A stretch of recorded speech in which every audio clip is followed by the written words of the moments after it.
Stoichiometry से 4 मोल produce करना चाहते हो तो भैया रिएक्शन को देख लो, कैल्शियम ये देख लो, ये कितना चाहिए होगा सर, ये भी 4 मोल चाहिए होगा, ये भी 4 मोल चाहिए होगा सर, ये एक्चुअल में जो रिएक्शन करे, एक्चुअल में जो रिएक्शन करे वो 4 मोल चाहिए, ये 4 मोल रिएक्ट करेगा तभी 4 मोल थ्योरेटिकल अमोनिया बनेगा, हाथ में कितना आएगा 2 मोल, वही चाहिए 2 मोल, तो 4 मोल कैल्शियम। तो ये स्टेप 3 हो गया।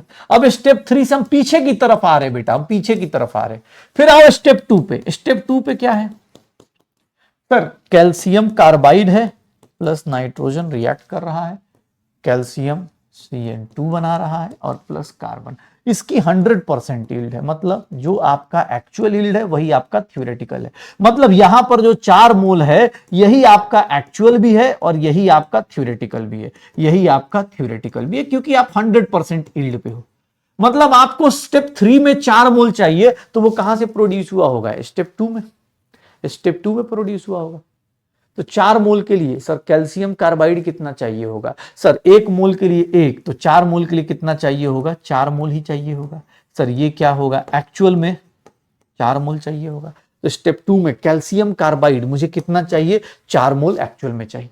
लेकिन कैल्शियम कार्बाइड कहां से मिलके बनता है भाई साहब, कैल्शियम कार्बाइड कहां से मिलके बनता है, कैल्शियम कार्बाइड बनता है सर जब कैल्शियम 2 कार्बन से रिएक्ट करे, क्या बना रहा है, कैल्शियम कार्बाइड, 50% यील्ड है सर। आपको कैल्शियम कार्बाइड एक्चुअल में कितना चाहिए सर, 4 मोल एक्चुअल में चाहिए, 4 मोल एक्चुअल में चाहिए सर। थ्योरेटिकली इसका मतलब कितना चाहिए होगा, थ्योरेटिकल कितना चाहिए होगा, कम से कम 8 मोल, तभी तो उसका 54 मोल होगा। देख लो सर, आप उल्टा चल रहे हो, पहले अमोनिया से निकाला इसका मोल, फिर इससे निकाला इसका मोल, अब इसके 4 मोल एक्चुअली चाहिए जो रिएक्शन करे, तो भैया इसके 4 मोल एक्चुअल में चाहिए, तो थ्योरेटिकली कितना प्रोड्यूस करना पड़ेगा, 8 मोल। क्यों, क्योंकि बगल में लिखा है 50% यील्ड, तो भैया 8 मोल थ्योरेटिकल प्रोड्यूस करना चाहते हो सर। यहां देख लो 1 मोल के लिए 1 मोल, तो इसके लिए कितना लेना पड़ेगा, 8 मोल कैल्शियम लेना पड़ेगा सर। 8 मोल सर, हाँ क्या लेना है, अमोनिया इज फॉर्म ना, कैल्शियम 50% अमोनिया फॉर्म, तो 4 मोल हो गया, 4 मोल से 4 मोल हो गया। अरे क्या किया भाई, कहां गड़बड़ कर दिया मैंने, 4 मोल एक्चुअल हो गया, 50% यील्ड है। अबे क्या ऑप्शन दिया भाई इसमें, तो 4 मोल एक्चुअल है, 50% ही है ना इसका, तो 8 मोल रियल थ्योरेटिकल चाहिए होगा, और रिएक्शन बैलेंस्ड है, 2 मोल से, अरे यार सॉरी बेटा, मैंने रिएक्शन की बैलेंसिंग नहीं देखी, मुझे 2 मोल चाहिए सर, यहाँ 2 मोल चाहिए, यहाँ 2 ही मोल चाहिए, सारी यहाँ 2 मोल चाहिए। अरे यार क्या हो गया, एक तो रिकॉर्डेड क्लास में एक लॉस है यार, लाइव में रहता है तो बोलता रहता है रॉन्ग, ठीक है, बट कोई बात नहीं, चलो ऑप्शन था बचा दिया हमें सर। यहाँ पर कितना होगा, 2 मोल, 2 मोल के लिए कितना चाहिए होगा, 4 मोल, 4 मोल, यहाँ पर 2 मोल के लिए कितना चाहिए होगा, 2 मोल के लिए कितना चाहिए होगा, 4 मोल, ये कितना है 2 मोल कैल्शियम कार्बाइड। ये देख लो कैल्शियम कार्बाइड जो है 2 मोल एक्चुअल चाहिए, एक्चुअल 2 मोल के लिए कितना चाहिए होगा, 4 मोल थ्योरेटिकल चाहिए होगा, 4 मोल थ्योरेटिकल चाहिए होगा, और 4 मोल थ्योरेटिकल के लिए यहां पर कितना चाहिए होगा, 4 मोल। सोचो मैंने एक स्टेप गड़बड़ किया, मेरा आंसर गड़बड़ आ गया था। चलो यहां पर देख लो, 2 मोल के लिए 1 मोल, तो 4 मोल के लिए कितना चाहिए होगा, 2 मोल ही चाहिए होगा, तो भाई साहब ये अपने पास हो जाएगा। तो ये हमारा कॉन्सेंट्रेशन टर्म्स है। कॉन्सेंट्रेशन टर्म्स हमने 1 घंटे का टारगेट लिया था, 2-4 मिनट बढ़ गए कि क्वेश्चन थोड़े अच्छे वाले ऐड कर दिए थे। चलिए भाई साहब, तो अब सॉल्यूशन चैप्टर चालू करते हैं। कॉन्सेंट्रेशन टर्म्स, प्लीज आज का होमवर्क है, एनसीईआरटी जाइए, कॉन्सेंट्रेशन टर्म्स की कोई सारे के सारे इन टेक्स्ट हो, एग्जांपल्स हो, जो भी क्वेश्चन दिए गए हैं वो सारे के सारे अटेम्प्ट करने हैं आपको आज के आज, ठीक है। सॉल्युबिलिटी वाला टॉपिक स्टार्ट करते हैं। व्हाट इज सॉल्युबिलिटी, सॉल्युबिलिटी किसको बोला जाता है, सॉल्युबिलिटी क्या होती है बेटा, ध्यान सुनना, सॉल्युबिलिटी कैसे डिफाइन होती है। सॉल्युबिलिटी जो होती है ना, ये रिस्पेक्ट में देख लो, सॉल्युबिलिटी जो होती है, solubility of a solution is the maximum amount of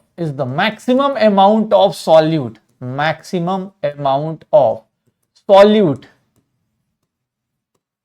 that can be dissolved in that can be dissolved in given amount of solvent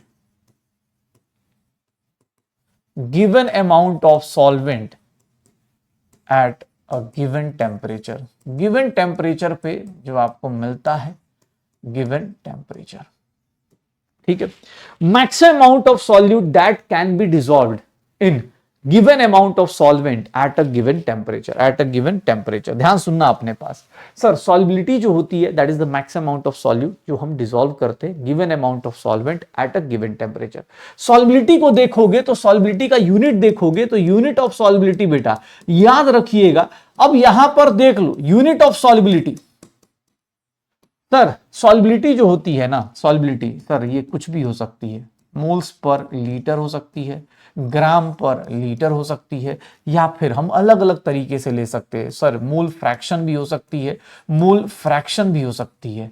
याद रखिएगा सर अलग अलग तरीके से मोल्स पर लीटर और ग्राम पर लीटर, ये याद रखिएगा किसके लिए होती है, लिक्विड सॉल्यूशन के लिए हो जाती है।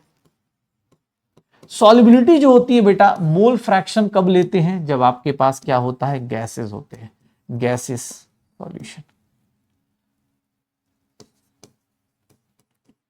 गैसियस सॉल्यूशन ना बोल के गैसेस के लिए, फॉर गैसेस लिख देता हूं।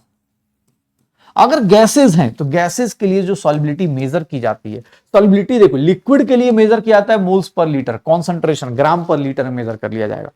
लेकिन अगर भैया सामने वाला गैस है तो गैस के लिए सॉल्युबिलिटी मोल फ्रैक्शन में। ये सॉल्युबिलिटी बेटा याद रखिएगा, maximum amount of solute that can be dissolved in a given amount of solvent at a given temperature.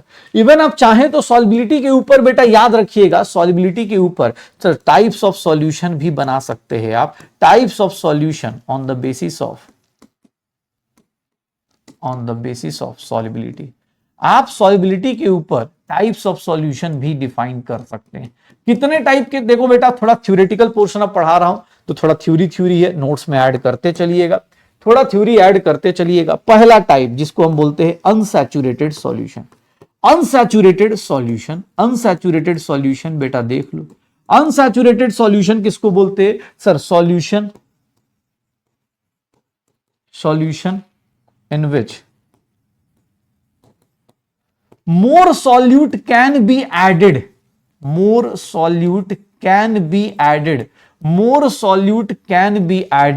at in given solvent at given temperature। Unsaturated solution का मतलब होता है, जैसे घर पे आप सबसे बेस्ट एग्जांपल, जैसे चीनी पानी का सॉल्यूशन बना रहे हैं तो एक ग्लास पानी लीजिए और उसके अंदर एक चम्मच डालेंगे तो आराम से सॉल्यूशन बन जाता है। आप दूसरा स्पून भी डालेंगे तो सॉल्यूशन बन जाएगा, क्योंकि अभी भी वो किसकी तरह बिहेव कर रहा है, अनसैचुरेटेड की तरह। मतलब आप और ज्यादा सॉल्यूट ऐड कर सकते हैं सर, और ज्यादा सॉल्यूट ऐड कर सकते हैं अनसैचुरेटेड सॉल्यूशन में। याद रखिएगा आप जब इक्विलिब्रियम में पढ़ेंगे, इन इक्विलिब्रियम भी लिख देता हूं, इन इक्विलिब्रियम चैप्टर जब आप पढ़ेंगे तो अनसैचुरेटेड आपको अभी मतलब अपने लिए तो कुछ ज्यादा दिन की बात नहीं है, इन इक्विलिब्रियम चैप्टर आपको अनसैचुरेटेड सॉल्यूशन मिलेगा जहां पर आयनिक प्रोडक्ट जो होता है बेटा लेस देन केएसपी होता है। अभी इसलिए लिखवा दे रहा हूं क्योंकि अभी इक्विलिब्रियम में ज्यादा टाइम मैं लूंगा नहीं। मिशन 100 भैया, मिशन 100 है तो इक्विलिब्रियम में ज्यादा टाइम लगेगा नहीं भैया, फटाफट आ जाएंगे तो वहां पर आपको देखने को ये मिल जाएगा, ionic product less than Ksp होगा। अगर अब बात करें सैचुरेटेड सॉल्यूशन को, तो सैचुरेटेड सॉल्यूशन में बेटा देखोगे तो सैचुरेटेड सॉल्यूशन किसको बोलते हैं सर, सैचुरेटेड सॉल्यूशन किसको बोलते हैं कि solution in which more solute, no more solute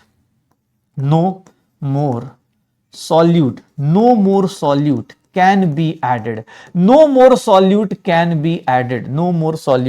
be added in a given solvent at a given temperature,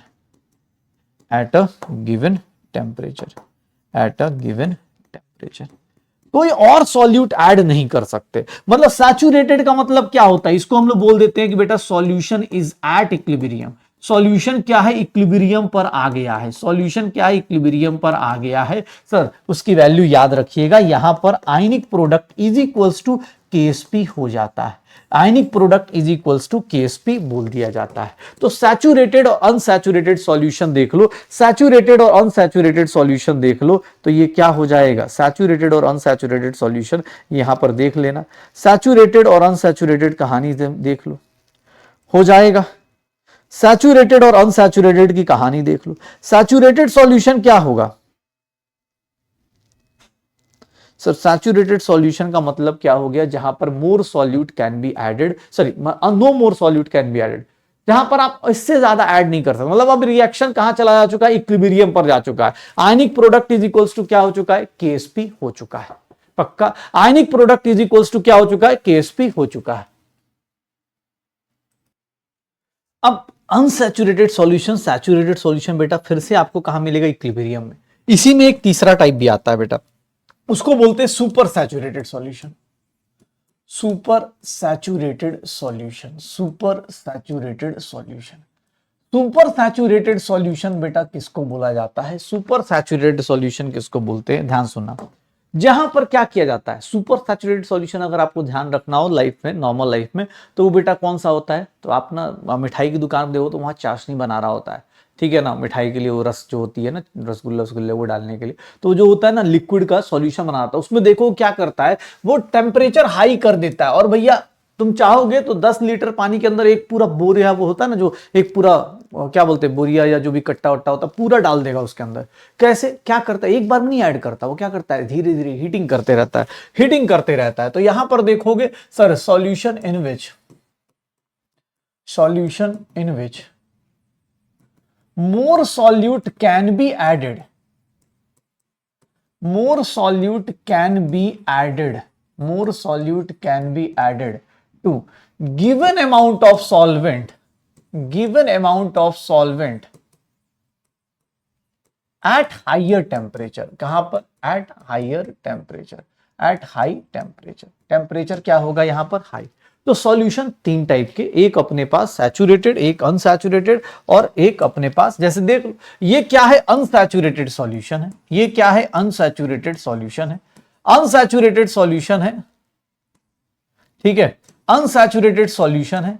आप क्या करोगे सर, देख लो यहां पर सैचुरेटेड सॉल्यूशन है और यहां पर क्या है सर, सुपर सैचुरेटेड सॉल्यूशन है, सुपर सैचुरेटेड सॉल्यूशन है। तो देख लो तीनों के बीच में डिफरेंस याद रखिएगा, या यहां से यहां कैसे आते हैं ये ध्यान रखिएगा। सुपर सैचुरेटेड सॉल्यूशन देख लो, इन तीनों की बात कर रहा हूं मैं, तो इन तीनों में कैसे काम चलेगा, अनसैचुरेटेड है, सैचुरेटेड है, सुपर सैचुरेटेड है। ध्यान देखना, अनसैचुरेटेड में आप क्या डाल दो sir, more solute added at given temperature, at given temperature. तो सर ये क्या हो जाएगा सर, सैचुरेटेड हो जाएगा। या फिर सैचुरेटेड से आपको इधर जाना है तो भैया यहां पर क्या कर दो सर, क्या कर दो सर, पानी मिला दो, मतलब क्या हो गया, solvent is added, solvent is added. अगर आप मोर सॉल्वेंट ऐड कर दो, more solvent is added, saturated से कहां चला जाएगा, अनसैचुरेटेड।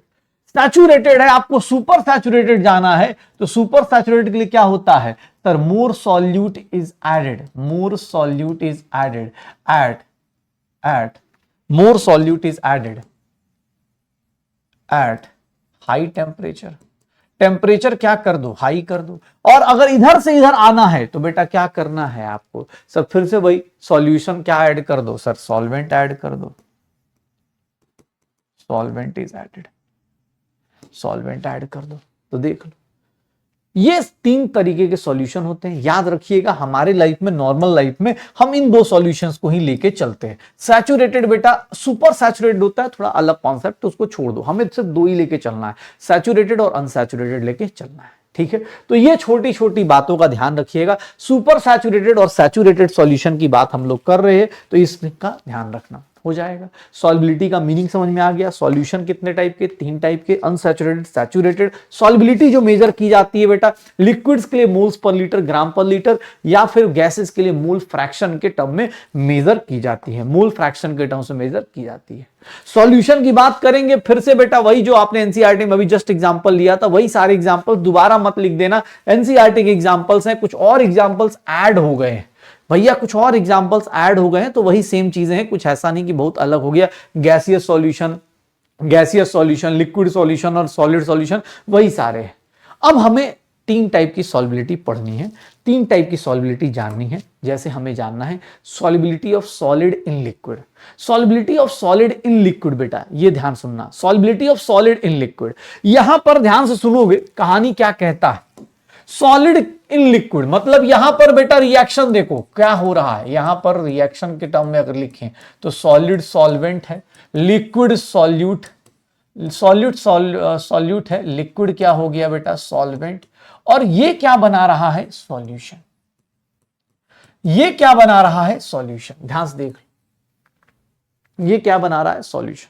सॉलिड सॉल्यूट है, लिक्विड सॉल्वेंट है, सॉल्यूशन किस में होगा लिक्विड में होगा। ठीक है, अब अगर सॉल्युबिलिटी की बात की जाए कि कौन कितना डिसॉल्व होगा, कौन कितना डिसॉल्व होगा, तो इसके लिए हम क्या बोलते हैं कि भाई साहब ध्यान सुनिएगा, सॉल्युबिलिटी की बात की जाए तो अगर हम बात करें कि सॉल्युबिलिटी ऑफ, ये देख लो, solubility of solid on liquid, solid in liquid, solubility of solid in liquid depends on, किसके किसके ऊपर डिपेंड करता है सर, किसके किसके ऊपर डिपेंड करता है। पहले तो डिपेंड करेगा किसके ऊपर, सबसे पहली बात करें तो भैया सॉल्वेंट के ऊपर, नेचर ऑफ सॉल्वेंट। सॉल्वेंट क्या सर, एक्चुअली सॉल्वेंट का नेचर पे, सॉल्वेंट क्या करता है सर, सॉल्वेंट ना एक्चुअली सॉल्वेंट क्या करता है, solvent obeys, solvent obeys solubility rule of like dissolves like, solubility rule of like dissolves like, solubility rule of like dissolves like, solubility rule of like dissolves like कि भैया like dissolves like मतलब sir polar अगर solvent है तो polar solute को like करेगा, polar solvent है देखो ये पोलर है तो पोलर पोलर को डिसॉल्व करेगा, पोलर पोलर को डिसॉल्व करेगा, नॉन पोलर है तो नॉन पोलर को डिसॉल्व करेगा। नॉन पोलर सॉल्वेंट है, ऐसे लिख देता हूं, पोलर और नॉन पोलर सॉल्वेंट, पोलर होगा तो पोलर को डिसॉल्व करेगा, नॉन पोलर होगा तो नॉन पोलर सॉल्यूट को डिसॉल्व करेगा। अब पोलर और नॉन पोलर सॉल्यूट क्या होते हैं या सॉल्वेंट क्या होते हैं बेटा, यहां पर एक दो चीजें दिमाग में रख लीजिएगा। पोलर का मतलब या नॉन पोलर का मतलब क्या होता है। पोलर भैया पोलर जो होते हैं जैसे ये है पानी है सर, पोलरिटी है, वाटर में पोलरिटी होती है, डाइपोल मोमेंट होता है बेटा, HCl है, HF है, ये सब जो होते हैं पोलर होते हैं, पोलर ये सब होते हैं HCl HF, कोई एसिड है, कोई इस टाइप की चीजें। नॉन पोलर की अगर बात करेंगे तो नॉन पोलर में देख लो, नॉन पोलर में जिनका पोलर मतलब जिनका डाइपोल मोमेंट क्या हो जाता है not equals to 0। Dipole moment बेटा थोड़ा सा आपने हिस्ट्री पढ़ी हो अगर आप केमिकल बॉन्डिंग की तो that is not equals to 0। Non polar क्या है, जिसका डाइपोल मोमेंट क्या हो जाता है बेटा 0। मतलब थोड़ा सा तो आप इतना उम्मीद कर सकता हूं केमिकल बॉन्डिंग में, अगर नहीं आता तो कोई दिक्कत नहीं बेटा,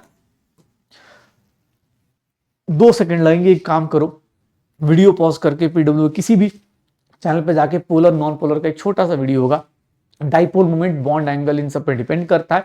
नॉन पोलर की बात करेंगे तो non polar like CH2, benzene, toluene, हाँ CCl4 एटसेट्रा आ जाते हैं। तो ये सब ना सॉल्वेंट के अलग अलग टाइप्स होते हैं। बाकी भाई साहब पोलर नॉन पोलर याद रखिएगा, ये बहुत काम के होते हैं। पोलर मतलब जिसमें डाइपोल मोमेंट क्या होगा नॉट इक्वल्स टू 0, और नॉन पोलर जैसे CH2, बेंजीन, टॉल्यूइन, CCl4 ये सब क्या हो जाते हैं सर डाइपोल मोमेंट जहां पर इक्वल्स टू 0। तो solubility, nature of solvent, solvent simple सा रूल फॉलो करता है कि जैसा मैं हूं वैसा डिसॉल्व करूंगा। जैसे मान लो अपनी क्लास में भी होता है, ये सेम चीज तुम्हारे लिए भी होता है, जैसे तुम रहोगे वैसे ही तुम्हारे दोस्त होंगे। बहुत कम होता है कि टॉपर के दोस्त एकदम वेल्ले हों, मतलब जिसके हाँ बहुत कम होता है कि एकदम मतलब फिर वो दोस्ती भी नहीं रही फिर, क्योंकि अगर अच्छा दोस्त होगा तुम्हें मोटिवेट करेगा, भाई अच्छा दोस्त होगा वो तुम्हें पढ़ने के लिए बोलेगा। तो लाइक डिसॉल्व्स लाइक, मतलब सर पोलर पोलर के साथ, नॉन पोलर नॉन पोलर के साथ, तो पोलर पोलर को डिसॉल्व करता है, नॉन पोलर नॉन पोलर को। तो अब देख लो सर दूसरा, सर नेचर ऑफ किसके ऊपर? पहले तो सॉल्वेंट के ऊपर, दूसरा नेचर ऑफ सॉल्यूट। सॉल्यूट के ऊपर भी डिपेंड करता है। कैसे सर? सॉल्यूट में भी वही सेम चीज लगा दो।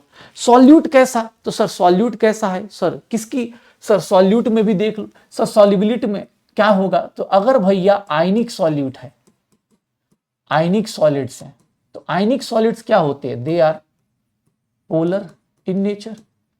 तो सर आयनिक सॉल्यूट्स क्या होते हैं? आयनिक सॉल्यूट जो होते हैं बेटा, आयनिक सॉलिड्स जो होते हैं, दे आर आराम से सॉल्युबल हो जाते हैं, readily soluble in polar solvent. आराम से पानी के अंदर भैया NaCl देखोगे, NaCl सॉलिड पानी के अंदर जाके आराम से डिसॉल्व हो जाएगा, ये आराम से सॉल्युबल हो जाएगा। पोलर है, पोलर में डिसॉल्व। आयनिक सॉलिड मतलब पता है ना, प्लस और माइनस आयंस बने होंगे, तो आयनिक सॉलिड आराम से जाके पोलर सॉल्वेंट में डिसॉल्व हो जाएगा। लेकिन अगर कोवेलेंट सॉलिड्स है, कोवेलेंट सॉलिड्स हैं, कोवेलेंट सॉलिड्स में क्या होते हैं? कोवेलेंट सॉलिड्स जो होंगे वो दो टाइप के होंगे।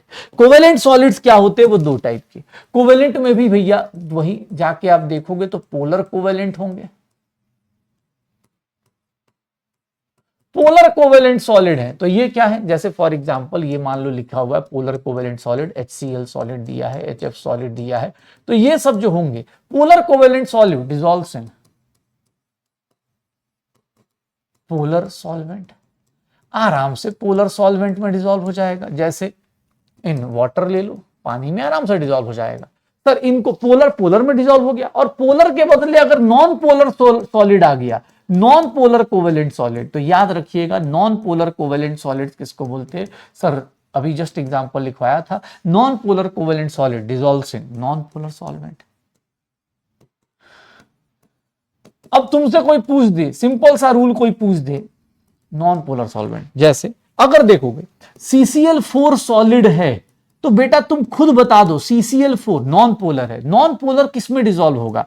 सर पानी में डिसॉल्व होगा क्या? पानी में डिसॉल्व होगा क्या? सर नहीं। क्यों? क्योंकि सर ये नॉन पोलर है और ये क्या हो गया? पोलर, तो बेटा इसमें डिसॉल्व उतना नहीं होगा। लेकिन अगर वही CCl4 को सर बेंजीन में डाल दो, बेंजीन में डाल दो, बेंजीन जो होता है वो नॉन पोलर होता है, सर एकदम सॉल्युबल होगा। क्यों? क्योंकि नॉन पोलर है, नॉन पोलर बेटा नॉन पोलर में आराम से सॉल्युबल हो जाता है।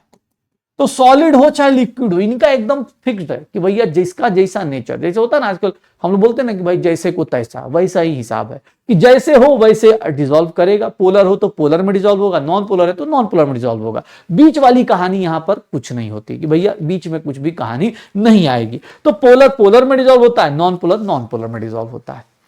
ठीक है, तो पहला सर सॉल्वेंट का रोल पकड़ लो चाहे सॉल्यूट का रोल पकड़ लो, ये दोनों कहना यही चाहते हैं कि जिसका जैसा नेचर होता है उसके वैसे ही दोस्त बनेंगे।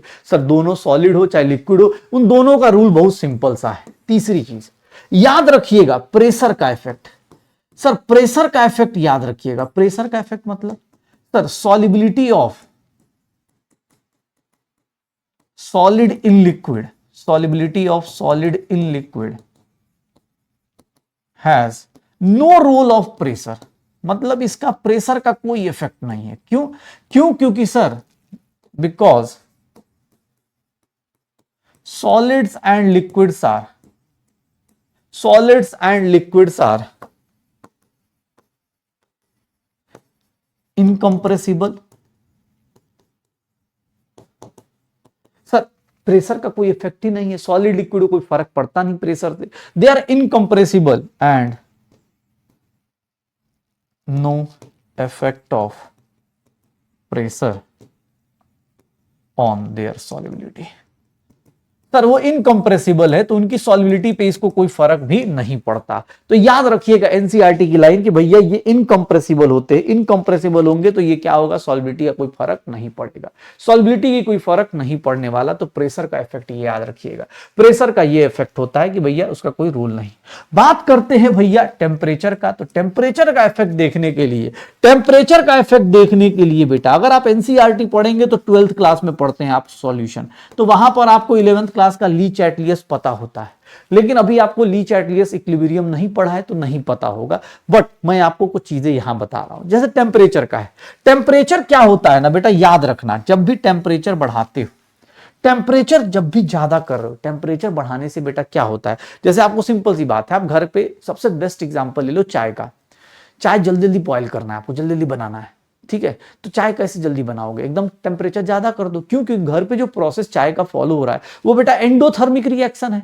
टेम्परेचर बढ़ा रहे हो सर, एंडोथर्मिक रिएक्शन तेज हो जाएगी। याद रखिएगा, आपको ली चैटलियस अभी इक्विलिब्रियम में पढ़ेंगे, बट अभी भी याद रखिए, टेम्परेचर बढ़ाओगे एंडोथर्मिक रिएक्शन बढ़ जाता है। टेम्परेचर जो होता है ना बेटा, याद रखिएगा, temperature favours increase in temperature, increase in temperature favours endothermic reaction. आप टेम्परेचर, अगर कोई एंडोथर्मिक रिएक्शन है तो टेम्परेचर उसको फेवर करता है, और अगर डिक्रीज करते हो तो एंडोथर्मिक रिएक्शन के बदले टेम्परेचर किसको फेवर करता है, decrease in temperature favours exothermic reaction. अभी के लिए बस आप इतना याद रखो, बाकी ये ली चैटलियस प्रिंसिपल आपको वहां पर बताया जाएगा, तो वहां पर आपको याद रखना है। आप टेम्परेचर बढ़ाओगे तो एंडोथर्मिक रिएक्शन बढ़ जाती है। मतलब अगर हम सीधा सीधा बोले तो हम यहां ये बोल सकते हैं कि भैया सर एंडोथर्मिक रिएक्शन में, for endothermic reaction, for endothermic reaction, अगर एंडोथर्मिक रिएक्शन है मतलब कैसे दिखेगा, ये देख लो, सॉलिड सॉल्यूट है, जैसे आपके घर में चाय बन रही है, लिक्विड सॉल्वेंट है, सॉलिड सॉल्यूट है, लिक्विड सॉल्वेंट है, और इसको हीट देके आप क्या बना रहे हो, सॉल्यूशन बना रहे हो। यही हो रहा है एंडोथर्मिक रिएक्शन। इस केस में अगर आप टेम्परेचर बढ़ाते हो तो टेम्परेचर बढ़ाओगे, सॉल्युबिलिटी क्या हो जाती है, बढ़ जाती है। अगर एंडोथर्मिक रिएक्शन है तो solubility of solid in liquid is directly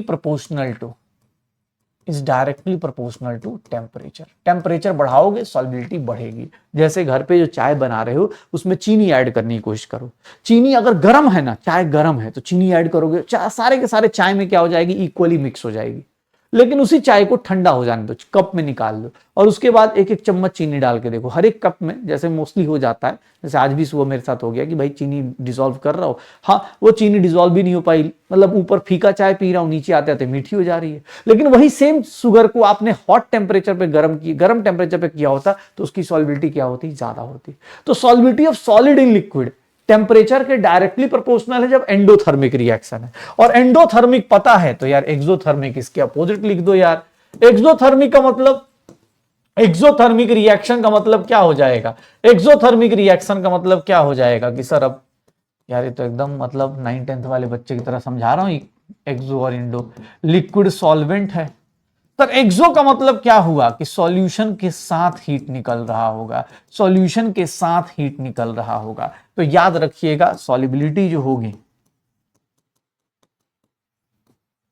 of solid in liquid inversely proportional to temperature.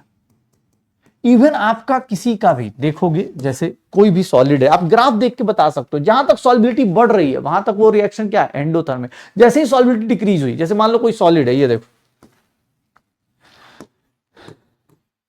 आप देख लो सॉल्युबिलिटी दिया हुआ है और यहां पर टेम्परेचर दिया हुआ है। ये देखना कोई सॉलिड है, मान लो कोई सॉलिड है, ये देखना सॉलिड का ग्राफ यहां तक देखो, इस टेम्परेचर तक आते आते सर बढ़ रहा है, मतलब ये क्या है, डायरेक्टली प्रोपोर्शनल है। यहां तक प्रोसेस क्या है, एंडोथर्मिक।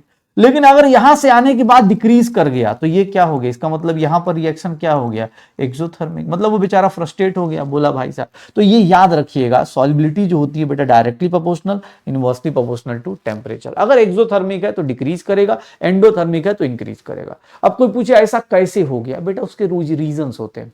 उसके रीजंस अभी बताने को मैं बता सकता हूं, लेकिन होता क्या है, थोड़ा सा दिक्कत आती है कुछ लोगों को जिनका बेसिक्स एकदम ही डमाडोल है।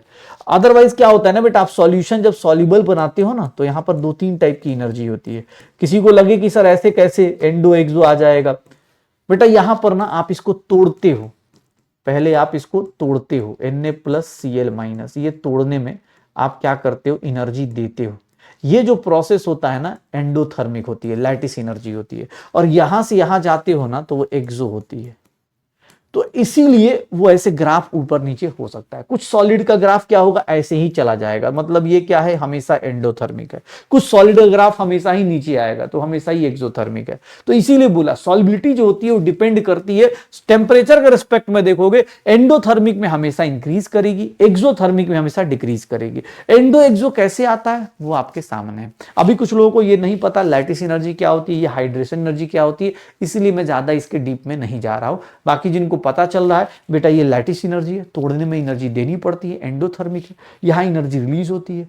सॉल्युबल तभी होगे जब एंडोथर्मिक होता है। आप जितना एनर्जी दे रहे हैं और एक्सोथर्मिक उसके अपोजिट चल लो, तो ये कहानी आपको केमिकल बॉन्डिंग पीरियोडिसिटी में मिलेगी। मैं बात कर रहा था solubility of solid in liquid. Sir इसमें प्रेशर का कोई रोल नहीं, सॉल्यूट और सॉल्वेंट सिंपल सा गेम खेलते, सॉल्यूट और सॉल्वेंट सिंपल सा गेम खेलते कि भैया जिसका जैसा नेचर जैसे को तैसा मिलेगा। सॉल्यूट और सॉल्वेंट नॉर्मल गेम खेलते हैं, बोलते भाई जिसका जैसा नेचर वैसा काम करेंगे, प्रेशर का कोई रोल है नहीं। क्यों? क्योंकि भैया सॉलिड लिक्विड इनकंप्रेसिबल होते हैं, इनका भैया ना डेंसिटी ना मॉलिक्यूलर मास कुछ भी चेंज नहीं होता, इसीलिए भैया दिक्कत नहीं आती। ये हमारा पहला सॉल्युबिलिटी थ्योरेटिकल कॉन्सेप्ट है, सॉल्युबिलिटी हो गई।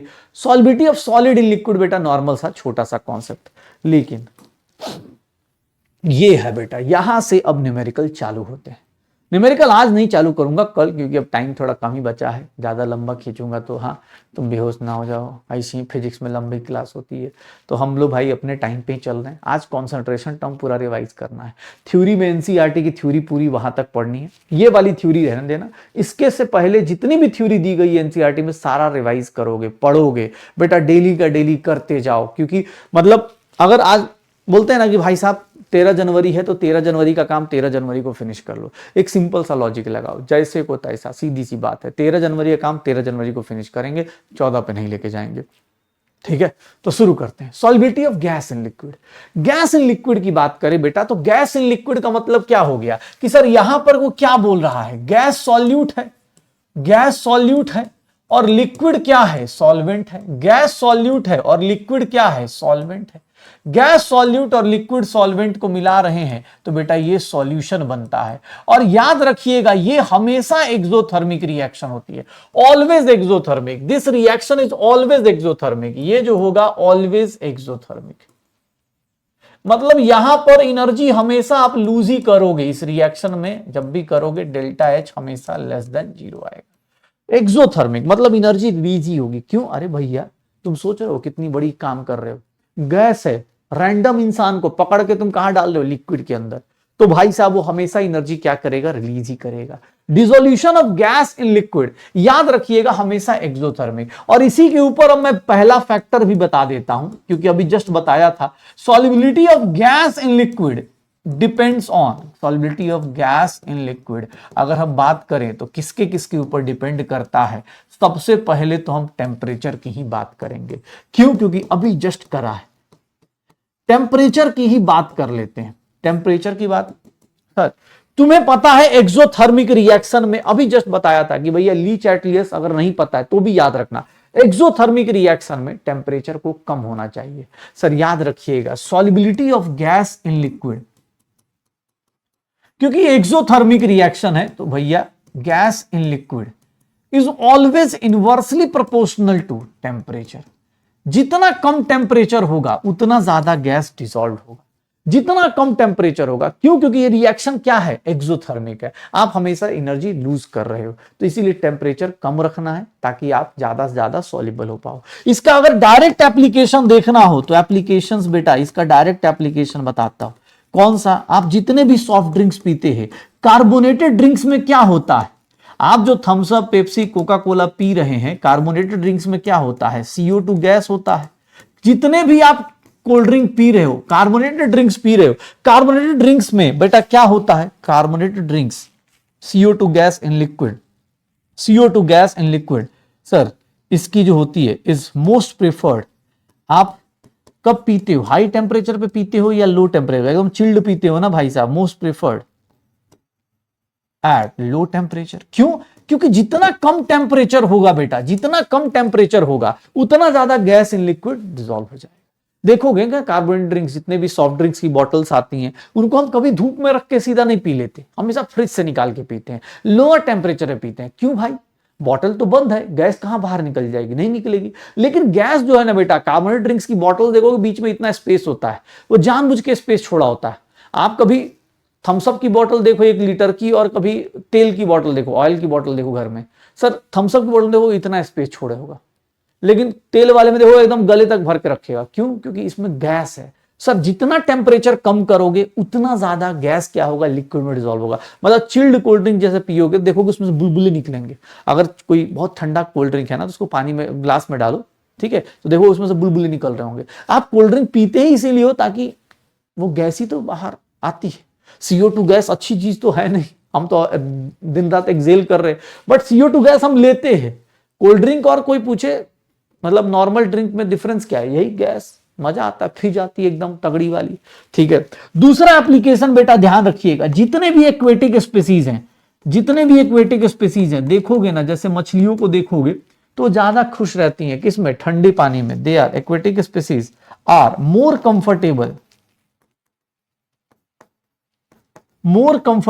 इन cold water as compared to, गर्म पानी उनको दिक्कत होती है। सोचो ठंड में क्या पड़ रहे हैं, उनको गर्म पानी नहीं चाहिए। देखोगे ना, जैसे अंटार्कटिका हो कहीं भी या अपने यहाँ भी, जब कहीं कहीं पर जैसे लद्दाख में बस तो क्या होता है, नदियां जम जाती हैं, तो उसके नीचे मछलियां खुश रहती हैं। इवन कभी कभी आप किसी मूवीज में या कहीं देखा हो डॉक्यूमेंट्री में, बर्फ के बीच में मछलियां जिंदा रह जाती हैं। क्यों? क्योंकि उनको क्या चाहिए, ऑक्सीजन चाहिए। उनको थोड़ा ही ना भाई पानी में घूमना है या पानी देख के उनको अच्छा लग रहा है, तुमको देख के अच्छा, उनको ट्रैवल करने का शौक नहीं, उनको बस ऑक्सीजन चाहिए। ऑक्सीजन इन वाटर, आपको ही पता है कि भैया ऑक्सीजन गैस इन वाटर, तुम्हें भी पता है ऑक्सीजन गैस इन वाटर।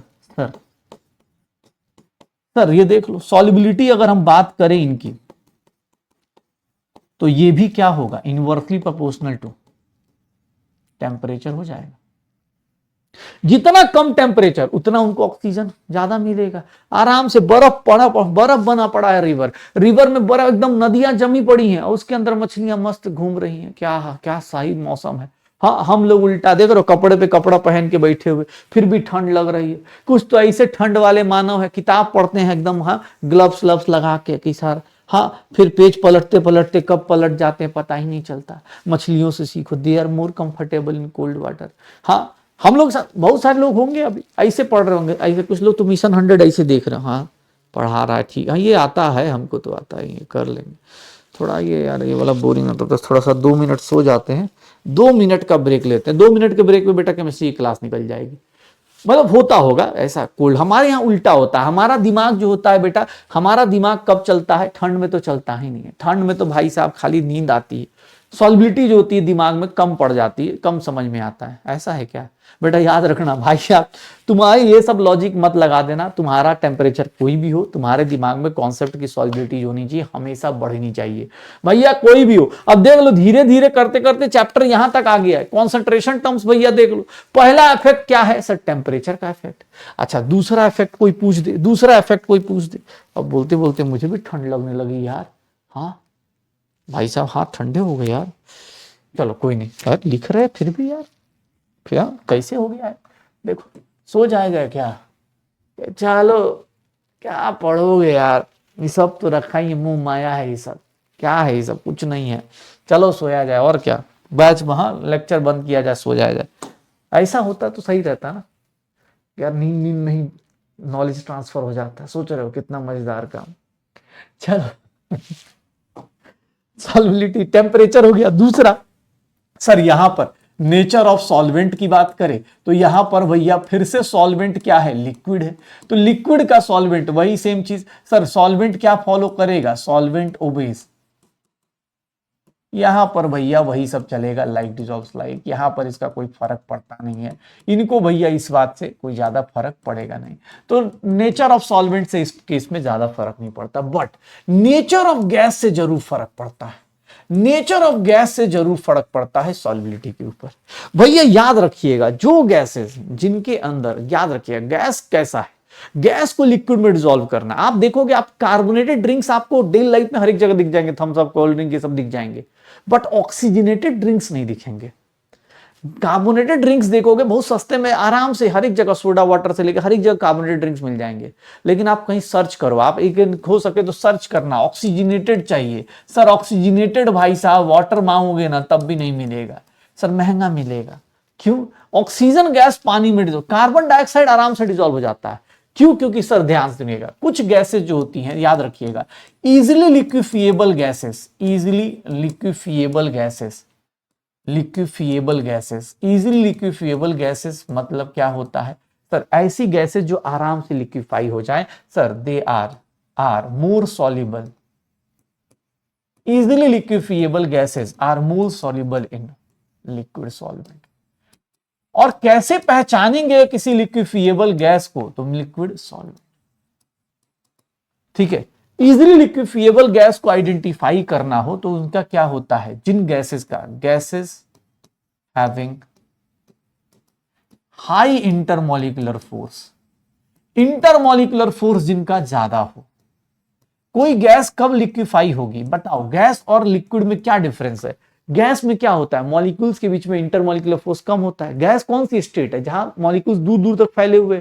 लेकिन अगर गैस ऐसी हो जिसका इंटरमॉलिक्यूलर फोर्स ज्यादा है तो वो क्या होगा? आराम से लिक्विफाई हो जाएगा। जैसे मान लो कोई पूछ रहा है, ये देखो सर CH4 दे दिया और अमोनिया दे दिया, मुझे बताओगे CH4 और अमोनिया में जल्दी कौन लिक्विफाई हो जाएगा? सर अमोनिया हो जाएगा। क्यों? क्योंकि इसके अंदर ने बेटा हाइड्रोजन बॉन्डिंग होती है।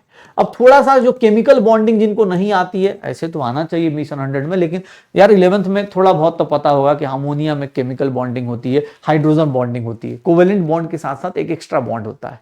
तो जिनके पास इंटरमॉलिक्यूलर फोर्स ज्यादा है वो आराम से लिक्विफाई हो जाती है। सर दूसरी चीज, इजीली लिक्विफिएबल गैसेस का क्या होता है कि gases having high critical temperature. Critical temperature क्या है सर? क्रिटिकल टेम्परेचर क्या होता है? तो क्रिटिकल टेम्परेचर बेटा देख लो TC।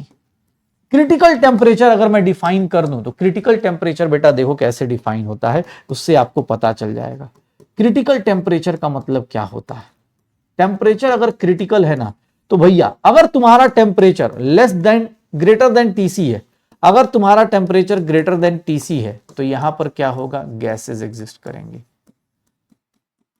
और अगर टेम्परेचर लेस देन TC हो गया तो यहां पर क्या होगा? लिक्विड एग्जिस्ट करेगा, लिक्विड फॉर्म एग्जिस्ट।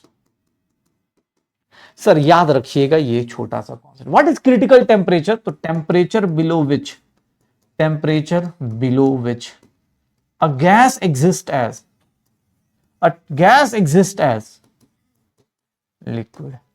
जिसके नीचे गैस किसके फॉर्म में एग्जिस्ट करता है? लिक्विड के फॉर्म में एग्जिस्ट कर जाता है।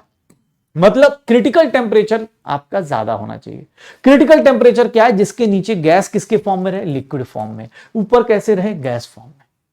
जैसे CO2 है, CO2 गैस का ना देखोगे, CO2 गैस जो होता है इसका TC देखोगे भैया रूम टेम्परेचर के आसपास होता है, ठीक है। तो ये वैल्यू आपकी आ जाएगी। क्रिटिकल मतलब CO2 गैस को थोड़ा सा भी नीचे ले जाओ, मतलब फ्रिज में डालोगे, थोड़ा सा डालोगे, किस में चला जाएगा? सर अगर टेम्परेचर ग्रेटर देन 33 हुआ तो CO2 कैसे एग्जिस्ट करेगा? CO2 गैस के फॉर्म में एग्जिस्ट करेगा। लेकिन अगर टेम्परेचर लेस देन TC करोगे, CO2 कैसे एग्जिस्ट करेगा? सर लिक्विड के फॉर्म में। इसीलिए हम बोलते हैं कि कार्बोनेटेड ड्रिंक्स जो होता है, CO2 गैस आराम से क्रिटिकल टेम्परेचर बहुत आसान सा धड़ाक से लिक्विड में कन्वर्ट हो जाता है। बट ऑक्सीजन का देखोगे क्रिटिकल टेम्परेचर, सर्च करो पता चल जाएगा तुम्हें, बहुत ज्यादा नीचे निगेटिव में जाएगा। तो उतना लेवल हम जा नहीं पाते, नॉर्मल लाइफ में हमें ऑक्सीजनेटेड चीजें मिल नहीं पाती, क्योंकि ऑक्सीजन को लिक्विड फॉर्म में एग्जिस्ट करा पाना बहुत मुश्किल होता है। तो ऑक्सीजन का क्रिटिकल टेम्परेचर देखोगे वो काफी कम आ जाएगा। सर देख लो नेचर ऑफ गैस हो जाएगा पक्का। अब बेटा चौथा फैक्टर देखते हैं, and that is what? Pressure, effect of pressure. Sir fourth factor that is what?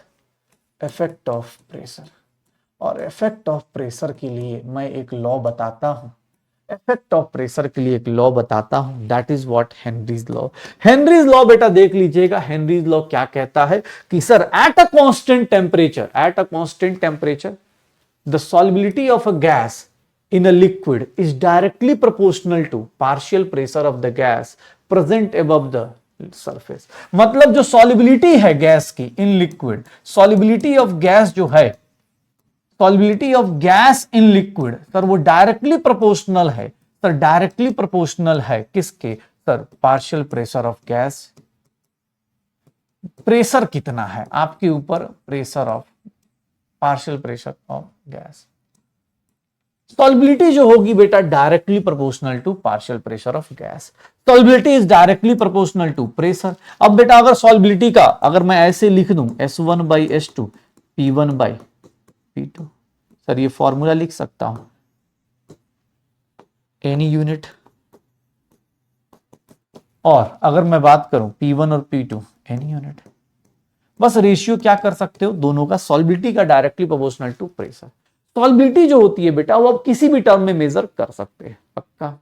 तो चलो आज यही तक करते हैं, इसकी कहानी अब कल फिर से शुरू होगी। इसके ऊपर बेटा कल हेनरीज लॉ के न्यूमेरिकल्स चालू होंगे, अलग अलग तरीके से बेटा कल हेनरीज लॉ के न्यूमेरिकल्स चालू होंगे। आज भैया हमारा चैप्टर चालू हो चुका है। मैंने 1 घंटा शुरुआत में कॉन्सेंट्रेशन टर्म्स और उसकी प्रैक्टिस कराई है। कॉन्सेंट्रेशन टर्म्स के भैया प्रैक्टिस और ज्यादा कर लीजिएगा, आज आपको डीपीपी मिल जाएगा, उसको अटेम्प्ट कीजिएगा भाई साहब। थोड़ा सा मोल कॉन्सेप्ट वाला जो कॉन्सेंट्रेशन टर्म्स का डीपी था वो मैं यहां पर डाल रहा हूं, तो उसको प्रैक्टिस यहां कर लीजिएगा। कोशिश कीजिएगा भैया कॉन्सेंट्रेशन टर्म्स को आज के आज फिनिश किया जाए। सॉल्बिलिटी वाला कॉन्सेप्ट बेटा बहुत आसान सा है, कल से न्यूमेरिकल्स स्टार्ट हो जाएंगे। कल हम लोग पढ़ेंगे Henry's law, Dalton's law, Raoult's law, बहुत सारी चीजें कल से स्टार्ट हो जाएंगी। कोशिश करिएगा क्लास में बने रहें और साथ साथ आगे चलते रहें। ओके तो गाइज मिलते हैं कल, तब तक पढ़ते रहिए। आज आपका सेकंड चैप्टर स्टार्ट हो चुका है और भैया थोड़ा सा प्रैक्टिस जरूर कीजिएगा, क्योंकि कल सर हेनरीज लॉ के बाद आपके पास राउल्ट्स लॉ आएगा, हम आगे चलते चले जाएंगे। वेंटर फैक्टर, इस हफ्ते ही ये चैप्टर एंड हो जाएगा, याद रखिएगा। 2 हफ्ता 2 चैप्टर, तीसरे हफ्ते में तीसरा chapter.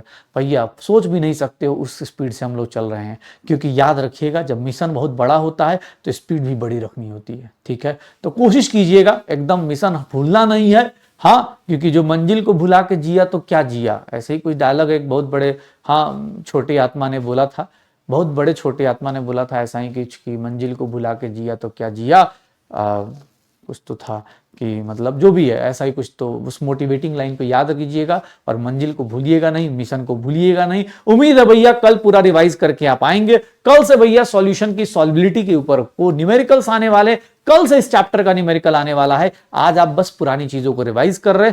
Okay guys, bye bye, enjoy करो, बाय बाय।